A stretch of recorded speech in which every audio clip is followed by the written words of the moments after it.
Bek dаңlıq buluvatıdı, köp aldı çıkmadı endi. Endi keldik. Yeni bir funksiya yazıp bakaylı. Tigimde 3 tane sanını okiraylı. En çoğu sanını bizge tepip bersin. Qanda kichik bir izoh berib qo'yaylik, nima ish qilamiz deb.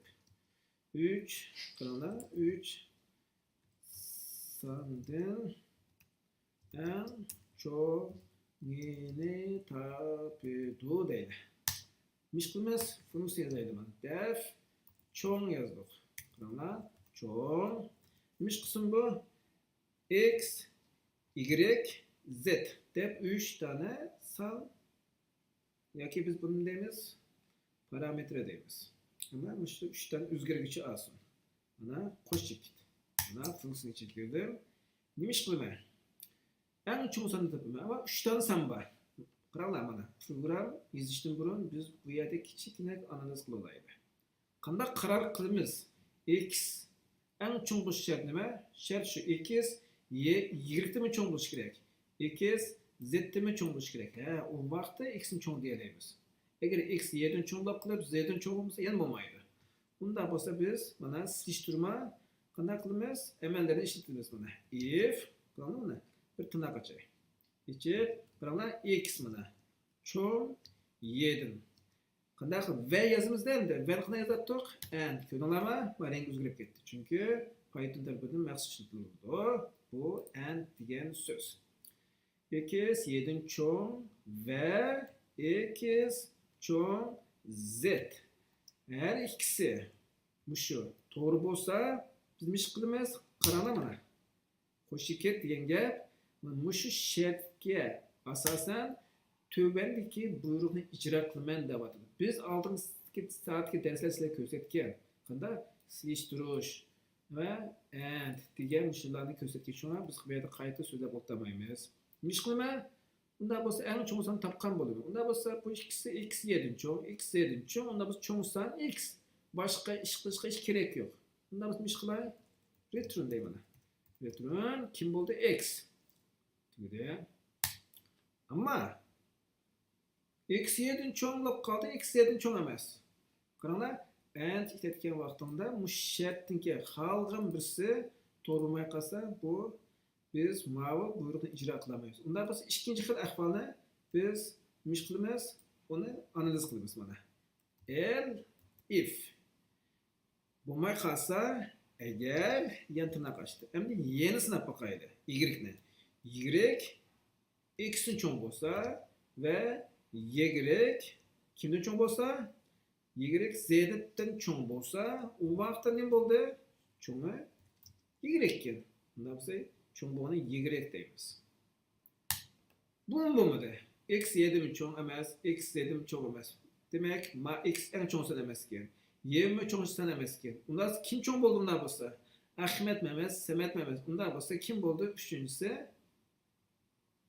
kim bo'lsa, u cho'ng son bo'ldi. Mana deymiz. Return. Qaranglar mana. Else qo'shib ket. Bu yerga solishtirish hech qanday kerak yo'q mana. Sizlar pastga return kim deydi? Mana Z. Yani Z deymiz. Mana Ctrl save. Qaranglar. Mana qurib ishga solib bo'ldi. Tugadi. Endi sinab boqaylik. Qanday? Mana sanani sinab boqaylik. Biz ishlamda. Qanday sinaymiz? Funksiyani chaqirimizda mana. Qaranglar. Print deymiz. Kimni? Funksiyaning ismini chaqiray. Cho'ng dedim. Qaranglar, cho'ng. Mana bu funksiyaga 3 tane son berishim kerak. Qaranglar, 2 yozay, 56 yozay, 3 yozay. Va tirnoqni taqiltay. Mana Ctrl S. Qalsam buni tushunish berib qo'yaman. Qaranglar, ekranda. Mana natijasi vaqtida yaxshi aniq bo'lish uchun mana yozib qo'ydik. Qaranglar, cho'ngda biz qo'ydik. Mana kichkina bo'shliq qo'yib qo'ydik. Qanday? Mana Ctrl S F5 bo'ldi. Inval syntax deydi. Qiyin xatolab qoldi bu. Cho'ng. Mishqa niyada virgulni unutib qoldik. Mana. Virgul. Mana Command S. Mish qilamiz F5. Qaranglar. Cho'ng. Mana kim chiqdi? 56 chiqdi. Endi kiranglar, xohlagan sonni berib qo'yaylik. Sinaqlatimiz mana. Qani bir xili -2 deyli. 56 deyli. Qancha manınğa menfi san berip bakaylı. Qanda -100 deyli. Qanda manınğa 30 deyli.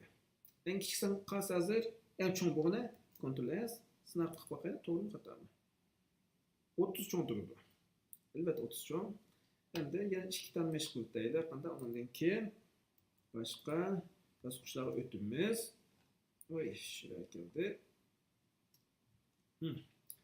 Cho'ng. Deyli marketi. Endi -2 bo'lsin, -56 bo'lsin, -3 bo'lsin. Hatta mana 200 deyli. Endi yana bir qitim sinab bakaylik. Kim cho'ng? Mana -3. Chunki menfi sonlarning kichik qanday cho'ng bo'ladi. Mana bu ko'ringlarmi mana. Shunday bir funksiyani yozib olgandan keyin sizlar nima qilsizlar? Bundan keyin bir vosita shu funksiyani chaqirsak ekan, mana qanday bizga natijasini beradi deymiz. Endi sizlar belki bir savol so'rashingiz mumkin. Hamma funksiyada cho'qim shunda return va return deganni ishlatmizmi deb. Yo'q, majbur emas, shart emas. Va biz buni kelarki haftadagi darsimizda nima qilamiz? Buni mashq qilamiz. Endi sizlarga kichikina bir mashq qilib topshiriq beramizda. Buni mana Endi qilamiz. Sizlarga qilgan ishlar shu. Buni sinab qilganda 3 sandan qanday qilamiz? Eng kichikni topgan, eng kichik sanni topgan yoki topadigan bir funksiya yozing. Bir funksiya yozing deydi. Bu mashq. Sizga Kontrol. Mashq qilaman. Buni saqlayman. Yana bir mashq qilib undan keyin darsimizni to'xtatamiz, mashqimizni. Masalan, yana bir funksiyani yozaylik. Buni men yozmayman. O'sha meniki men so'zlagan gapni yaxshi tushunib qolaman. Masalan, men bir funksiyani yozmoqchi, ikki sonni olamanda m va n deb. Bu funksiyon shu m bilan n ning orasidagi hamma sonlarni ekranga yozib bersin. Men yozay. Bundan keyin taxminiy bo'lsin. Qaranglar. Mana m va n. Buni tekrar yozamiz. Texmo m va n. Qaranglar. O'zgarguchilarini olgan bir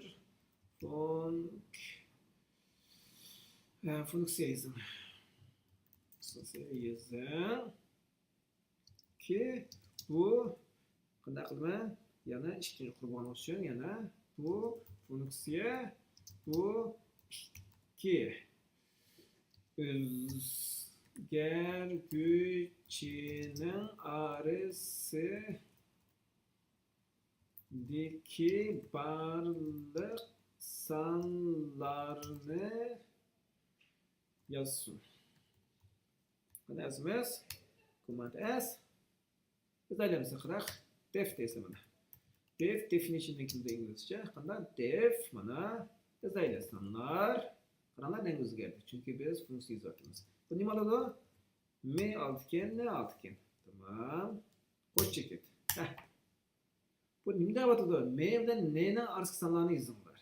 Bunga gap halqa. Yozaylik mana. For I in range. Ko'rdinglarmi?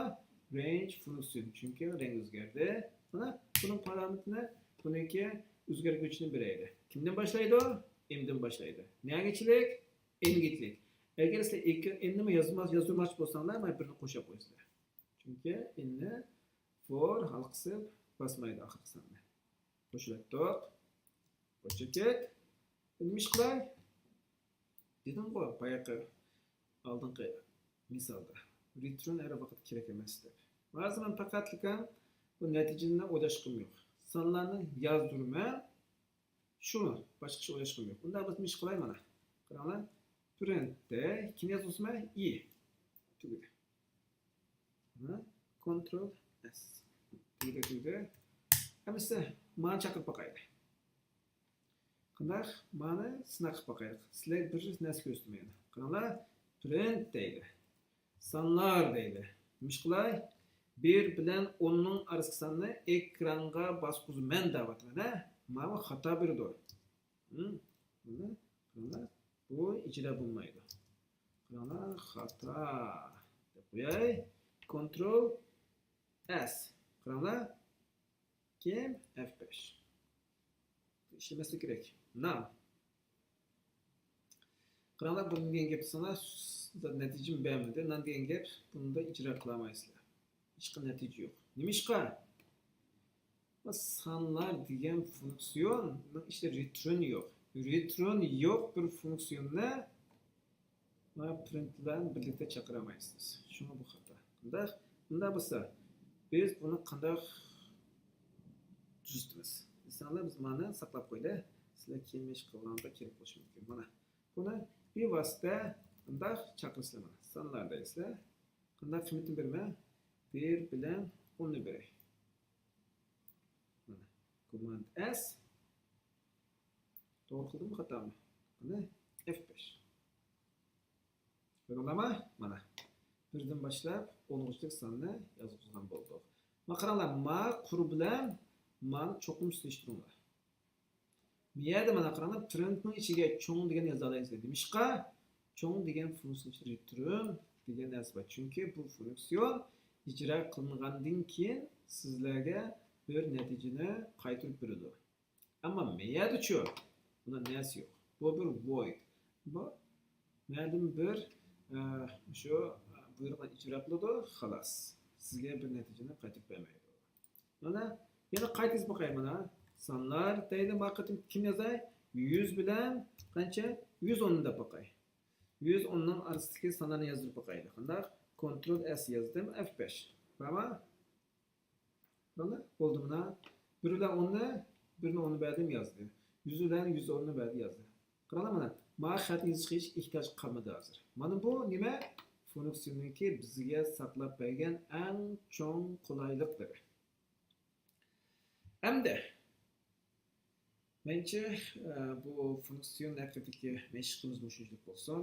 Chunki kelarki darsimizda bu funksiyonlarni texmo ilgirlagan holda tushuntiramiz, ya'ni ko'plab mashq qilamiz.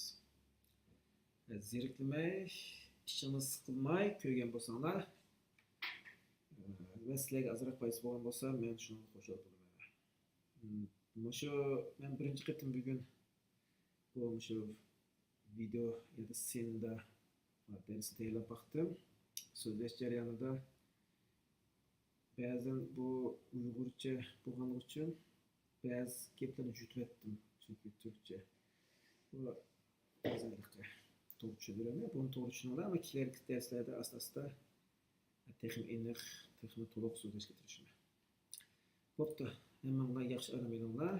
Ammo cho'qim dars kirishdan burun shu 3 sinov uchun ko'ringlar. Shu mashqlarni yana bir qadam ijro qilinglar. Nima shu darsniki to'rt betiga shu hozir chiqib qo'yman. Xo'sh, salomat bo'ling.